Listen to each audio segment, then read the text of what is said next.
Hello दोस्तों, welcome back to our channel, जहां आपको कंस्ट्रक्शन रिलेटेड ज़रूरी जानकारी मिलती है। जब भी हम कोई कंस्ट्रक्शन का काम शुरू करते हैं तो हमें ये कन्फ्यूजन होता है कि कौन सी जगह पे कौन सी टाइल लगवाएं, मॉर्टर बेड की थिकनेस कितनी होनी चाहिए और कौन से रूम में हमें स्लोप देना है। तो इसी के बारे में हम आज डिटेल में जानेंगे। और हाँ, ऐसी इन्फॉर्मेटिव वीडियोस चैनल पर आती रहती है, तो चैनल को सब्सक्राइब करना ना भूलें। तो बिना किसी देरी के चलिए शुरू करते हैं। सबसे पहले हम बात कर लेते हैं फ्लोरिंग बेड के लिए कितने एमएम का थिकनेस देना चाहिए। तो स्कर्टिंग और डैडो वॉल्स के लिए मॉर्टर की थिकनेस 12 एमएम होनी चाहिए और फ्लोर टाइल्स के लिए 20 एमएम होनी चाहिए। एक्चुअली ये जो 20 एमएम है, ये स्लोप मेंटेन करने के लिए एक एवरेज थिकनेस ली जाती है ताकि हम इजीली स्लोप मेंटेन कर सकें। अब चलिए बात कर लेते हैं स्लोप की। कोई भी बिल्डिंग हो जिसके किसी भी रूम में अगर पानी का वर्क होने वाला है, जैसे किचन, वॉश बेसिन, बाथरूम या किसी भी तरह का ड्रेनेज एरिया हो, वहाँ पे हमें स्लोप प्रोवाइड करना होता है। और जहाँ पानी का काम नहीं होने वाला, जैसे हॉल, बेडरूम, इन एरियाज़ में हमें स्लोप नहीं देना होता। इसलिए हम ऐसे एरियाज़ को जहाँ स्लोप नहीं प्रोवाइड करना होता है उसे डेड स्लोप एरिया भी कहते हैं। अगर हमारे हॉल में वॉश बेसिन है तो हम वॉश बेसिन की तरफ स्लोप प्रोवाइड करेंगे ताकि अगर रूम में पानी गिरे तो वो वहाँ से इजीली ड्रेन आउट हो जाए। अब चलिए बात कर लेते हैं डिफरेंट टाइप्स ऑफ फ्लोरिंग के बारे में। इसमें मार्बल, ग्रेनाइट, कोटा स्टोन और टाइल्स आ जाती है। टाइल्स में मेनली दो टाइप्स होते हैं, विट्रीफाइड और सिरेमिक, जो डिफरेंट साइजेस में आती है। कौन सी टाइल और कौन सा साइज लेना है ये डिपेंड करता है क्लाइंट रिक्वायरमेंट पे। तो अगर आपको ऐसी जगह पे टाइल्स लगवाना है जहाँ पानी का काम नहीं होता, जैसे हॉल्स, बेडरूम्स एक्सेट्रा, तो ऐसी जगह पे हमें विट्रीफाइड टाइल्स के साथ जाना चाहिए, क्योंकि ये नॉन पोरस नेचर की होती है, यानी जो वाटर एब्जॉर्ब नहीं करती या बहुत कम करती है। जनरली विट्रीफाइड टाइल्स की लुक ग्लॉसी होती है, यानी वो शाइनिंग करती है और इस पर स्लिप के चांसेस ज़्यादा होते हैं। इसकी ड्यूरेबिलिटी सिरेमिक टाइल्स से ज़्यादा होती है, इसलिए इसे ज़्यादातर फ्लोर टाइल्स में लगाया जाता है।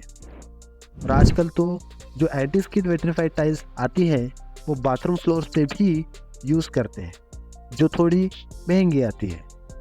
दूसरी होती है सिरेमिक टाइल्स, जिसे ऐसे जगह पे इंस्टॉल करना चाहिए जहाँ पानी का वर्क ज़्यादा होता है, जैसे बाथरूम्स एंड वॉशिंग एरियाज, क्योंकि ये पोरस मटेरियल का बना होता है और विट्रीफाइड टाइल्स के कंपेयर में यह ज़्यादा वाटर एब्जॉर्ब करता है। जनरली सिरेमिक टाइल्स की लुक रफ होती है, यानी वो मैट फिनिश में आती है। और हाँ, इसकी ड्यूरेबिलिटी विट्रीफाइड टाइल्स से कम होती है, इसलिए इसे ज़्यादातर वॉल टाइल्स में यूज़ किया जाता है। नॉर्मली जो अच्छी बड़ी कंपनीज होती है उनके बॉक्स के ऊपर ही लिखा होता है कि टाइल्स सिरेमिक है या vitrified. Marble and granites tiles के मुकाबले मजबूत तो होती है, लेकिन काफ़ी महंगी आती है, इसलिए ज़्यादातर इसे किचन प्लेटफॉर्म में स्पेशली ग्रेनाइट और डेकोरेटिव पर्पस के लिए लगाया जाता है। कोटा स्टोन फुटपाथ पे, बड़े बड़े बिल्डिंग्स या गवर्नमेंट प्रोजेक्ट में ज़्यादातर यूज़ होते हैं, क्योंकि ये नॉन पोरस होते हैं, मॉइस्चर रेजिस्टेंस होते हैं और चीपेस्ट होते हैं। अब चलिए बात करते हैं टाइल्स की इंस्टॉलेशन की। Surface cleaning. एक बार आपकी वॉल्स खड़ी हो गई, फ्लोर पीसेस हो गया, प्लास्टर हो गया, तो अब ये सब करते वक्त जो मोटर फ्लोर पीसीसी पे जम गया है उसे टाइल्स लगवाने से पहले साफ करना होता है, ताकि हमारे फ्लोर का जो लेवल है वो मेंटेन हो सके। Maintain slope. अब जिस जगह वाटर का यूज़ होने वाला है उस जगह हमें स्लोप प्रोवाइड करना होगा, और वो कैसे करेंगे? लेवल पाइप के हेल्प से। Preparing motor bed. अब हमें मोटर का बेड बनाना होगा जिसका रेशियो आप 1:4 से लेकर 1:6 तक ले सकते हैं। ज़्यादा वेट मसाला नहीं बनाना है, इसको थोड़ा ड्राई बनाना होता है। वॉल टाइल्स में हमें 1:3 का रेशियो मेंटेन करना होता है। अब आप पूरा वाटर बेड एक बार में तैयार करके टाइल्स लगाना शुरू कर सकते हैं, या फिर एक एक करके वाटर बेड लगाते हुए टाइल्स इंस्टॉल कर सकते हैं। Installing tiles.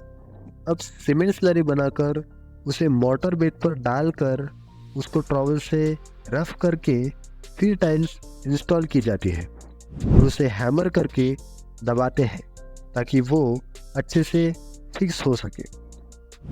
Curing. Tiles installation के बाद उसमें हम क्यूरिंग करते हैं ताकि सीमेंट की हीट ऑफ हाइड्रेशन की प्रोसेस अच्छे से हो सके, और अगर टाइल्स इंस्टॉलेशन के वक्त कोई वॉइड्स बचा है तो वो रिमूव हो सके।